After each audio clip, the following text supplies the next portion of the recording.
ہم آپ سے گزارش کرتے ہیں کہ اس چینل کو آپ ضرور سبسکرائب کریں اور اپنے فرینڈز کے ساتھ ان ویڈیوز کو ضرور شیئر کریں تاکہ اہل بیت کا پیغام زیادہ سے زیادہ جوانوں تک پہنچ سکے۔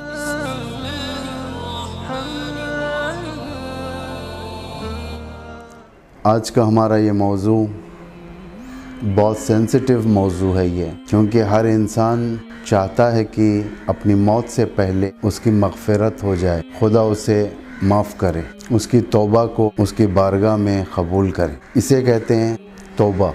توبہ یعنی اپنے آپ کو گناہوں سے پاک کرنا اور اس کے بعد دوبارہ ان گناہوں کی طرف نہ جانا۔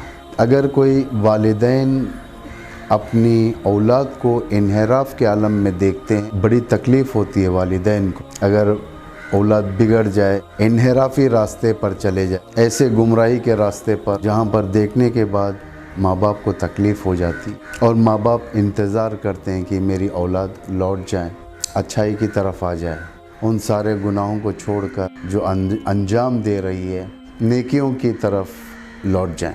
اس لوٹنے کو کہتے ہیں توبہ۔ اور ماں باپ جتنا انتظار کرتے ہیں اس کے اولاد نیکیوں کی طرف لوٹ جائیں، اچھائی کی طرف لوٹ جائیں، ایک پیور زندگی کی طرف لوٹ جائیں، اس سے زیادہ اللہ انتظار کرتا ہے کہ اس کا بندہ جسے اللہ نے خود بنایا، اس کا بندہ وہ اس کے راستے پر لوٹ جائیں۔ مہلت دیتا ہے، اس کی آواز کو سنتا ہے، اس کے نمازوں کی طرف دیکھتا ہے، اور راز و نیاز جو خدا کی بارگاہ میں کرتا ہے بندہ، اس راز و نیاز کی طرف توجہ دیتا ہے۔ ہمارے پاس خزانے بہت ہیں، کوئی دعا ایسی نہیں ہے جس کے اندر توبہ نہ ہو، رجوع نہ ہو اللہ کی طرف۔ کوئی دعا ایسی نہیں ہے جس کے اندر ہمیں خدائی راستہ نہ ہو۔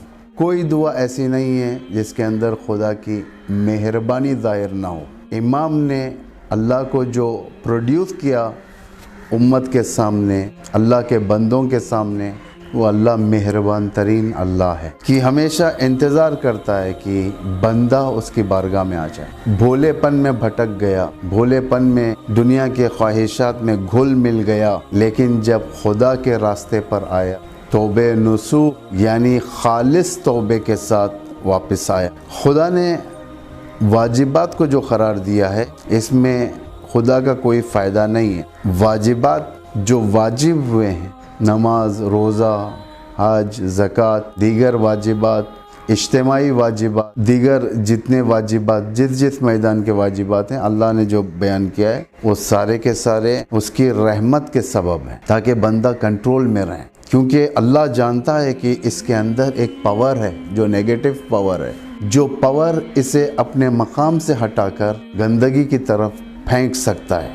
یعنی اس پاور کا نام جو اندر ہے، نیگیٹو پاور، اس کا نام ہے نفس امارہ۔ لغزشیں اندر سے ابھارتا ہے، لغزشوں کو پیدا کرتا ہے، انسان کی خواہشات کو ابھارتا ہے۔ نفس امارہ کا کام یہ ہے کہ اندر سے انسان کو انسٹیگیٹ کر کر، پرووک کر کر انسان کو باہری گناہ کے حوالے کر دیتا ہے۔ انسان جو انحراف کے راستے پر جاتا ہے وہ دو چیزوں کی بنا پر ہے، اندر سے نفس امارہ کا بھٹکانا، اور باہر بہت ساری قدرتیں، قوتیں جو انحراف کرنے والی قوتیں ہوتی ہیں، پاورز، انسان کو مسلیڈ کرنے والے پاورز، ڈسٹرکٹیو پاورز جو ہوتے ہیں، ان کے حوالے کرنا، تاکہ انسان ختم ہو جائے، برباد ہو جائے، انسان ضائع ہو جائے، انسان انحراف کی طرف چلے جائے۔ نفس ہمارا خواہشات کو ابھار دیتا ہے۔ آج کے دور میں کس چیز سے مثال نہیں دی جا سکتی؟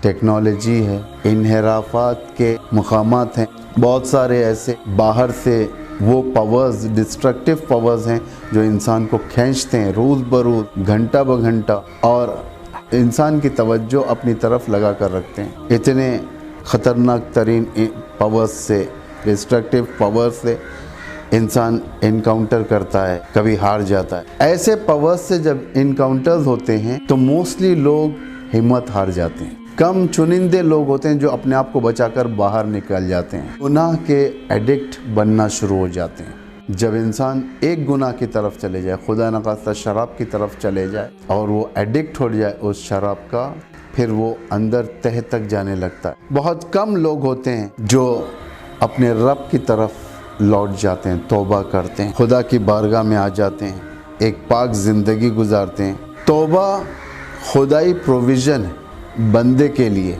किस लिहाज से? परवरदिगार के लुत्फ़ को देखने के लिए, निजात पाने के लिए। इमाम सज्जाद अलैहिस्सलातु वस्सलाम, इमाम ज़ैनुल आबिदीन अलैहिस्सलाम फरमाते हैं, ऐ मेरे अल्लाह, तू वो माबूद है जो अपने बंदे के लिए अफ़ू का दरवाज़ा खोल दिया और उसका नाम तूने तौबा रखा। आफ़ का दरवाज़ा, मग़फ़िरत का दरवाज़ा, अल्लाह ने उसका नाम तौबा रखा कि बंदा उस दरवाजे में दाखिल हो जाए। खुला हुआ है। इमाम के इस बयान के मुताबिक ये दरवाज़ा खटखटाने की ज़रूरत नहीं है, ये पहले से ही हमारे ऊपर खोल दिया गया है। इमाम बाक़िर अलैहिस्सलाम फरमाते हैं, जो तौबा करने वाला इंसान होता है, जो अल्लाह की बारगाह में लौट जाता है, उसकी खुशनुदी को हासिल करता है, वो ऐसे है जैसे रात के अंधेरे में तोशा खो जाने के बाद जब उस तोशेदानी को पा लेता है, उस बंदे के अंदर कितनी खुशी होती है। उससे ज़्यादा खुश तौबा करने वाला होता है, उससे ज़्यादा खुश बारगाह इलाही में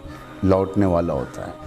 अगर तौबा है तो तौबे के मराहिल और शराइत भी हमें उसकी तरफ तवज्जो देना चाहिए। पहले ये बता दूं कि खुदा ने कुरान में 107 मरतबा तौबे का जिक्र किया है और 7 मरतबा तूबू के वर्ड से बयान किया है। तूबू 107 मरतबा। इमाम अली अलैहिस्सलातु वस्सलाम इस तौबे के उसूल बयान फरमाते हैं कि तौबा करने वाला कैसा होना चाहिए। मामूलन हमारे पास तौबा एक नौइयत का होता है। लोग कहते हैं कि माफ़ कर दो और ख़त्म हो जाता है। बाज़ जो नादान लोग हैं, जिसे तौबे का मतलब मालूम नहीं होता, वो अपने कलों पर पीट लेते हैं, उनके नज़दीक तौबा ख़त्म हो गया। लेकिन ऐसा नहीं है। तौबे के शराइत हैं बाकायदा। इमाम 4 असल बयान फरमाते हैं, इनके ऊपर अगर गौर किया जाए तो तौबे का हमें एक अजीम रास्ता फराहम हो सकता है। एक, तौबा करने वाला दिल से शर्मिंदा होता है। शर्मिंदगी होती है अगर कोई हरकत इंसान अंजाम दे देता है कि गुनाह है, कि दिल के अंदर उसे एक अजीब किस्म की कैफियत पैदा होती है कि मैंने इस गुनाह को क्यों किया, आखिर मैं क्यों इस गुनाह की तरफ, एक शर्मिंदगी पैदा होती है। अगर इंसान इस शर्मिंदगी को मार कर अपने मकाम पर टिक जाए तो गुनाह का दूसरा मरहला उसे हाथ को आएगा। फिर उसके बाद उसे नदामत नहीं होगी। जैसे जैसे गुनाह की वादी में चले जाएगा वो, फिर शर्मिंदगी नाम की शय नहीं होगी। मर्डर कर कर इंसान शर्मिंदा नहीं होगा, शराब पी कर इंसान शर्मिंदा नहीं होगा, बड़े बड़े गुनाह कर देगा इंसान शर्मिंदा नहीं होगा। इन शर्मिंदगी जब हो जाए, पहला मरहला ये है, जब शर्मिंदगी हो जाए फ़ौरन लौट जाता है इंसान, अपने आप को काबू में लेता है, अपने आप को कंट्रोल में लेता है, खुद अपने ऊपर खुद का कंट्रोल लागू कर देता है, वो है इलाही कंट्रोल। 2, ज़ुबान से तलब मग़फ़िरत, इस्तिग़फ़ार करते रहना, बार बार अल्लाह की बारगाह में तौबा करना, इस्तिग़फ़ार। जो शब क़द्र में हम लोग एक विर्द करते हैं, हर शब क़द्र में वो इस्तिग़फ़ार, अस्तग़फ़िरुल्लाह रब्बी व अतूबु इलैह, अस्तग़फ़िरुल्लाह व अतूबु इलैह, ये हम हर शब क़द्र में विर्द करते हैं, यानी इस्तिग़फ़ार ज़ुबान से। तीसरी, आज़ा व जवारे से अमल। ये नहीं कि मैं सिर्फ तौबा कर लिया हट गया, काफ़ी नहीं है, दोबारा जोबरान करना है, वो जो नुकसान किया है उसको पूरा करना है, अमल के ज़रिए से साबित करना है कि मैंने तौबा कर दिया। किसी का हक़ लेकर मैंने ज़ाया कर दिया, अब मैं कह दूं कि भाई माफ़ कर दो, ये माफ़ी से काम नहीं चलने वाला, बल्कि वो चीज़ जो मैंने ज़ाया की है उसकी, उसे वापस लौटाना है, उसे वापस करना है, इसे कहते हैं तौबा। इसकी चौथी असल मुसम्मम इरादा, ये नहीं कि चंद दिन बाद फिर से मैंने उस गुनाह को तकरार किया, रिपीट किया। मुसम्मम इरादा होना चाहिए कि अब इसके बाद इसके नज़दीक मैं नहीं जाऊंगा, ये इरादा कर लें। फिर उसके बाद आप अल्लाह की मदद मांगते रहें, अल्लाह आपकी मदद करेगा, अल्लाह बहुत मेहरबान है। इंसान एक कदम अगर आगे बढ़ जाए, अल्लाह 10 कदम उसके नज़दीक आता है। अल्लाह उस इंसान अगर उस रेंगते हुए बच्चे की तरह जो रेंगते हुए धीरे धीरे से माँ के पास पहुँचना चाहता है और माँ तेज़ी से उसके पास आ जाती है, उसे गोद में ले लेती है, खुदावंद मुताल वो बनता जो धीरे धीरे से ज़ाफ़ बदनी के खातिर अपने रब की तरफ हरकत में रहता है, खुदा की रहमत तेज़ी से उसे बढ़कर अपने आगोश में ले लेती है।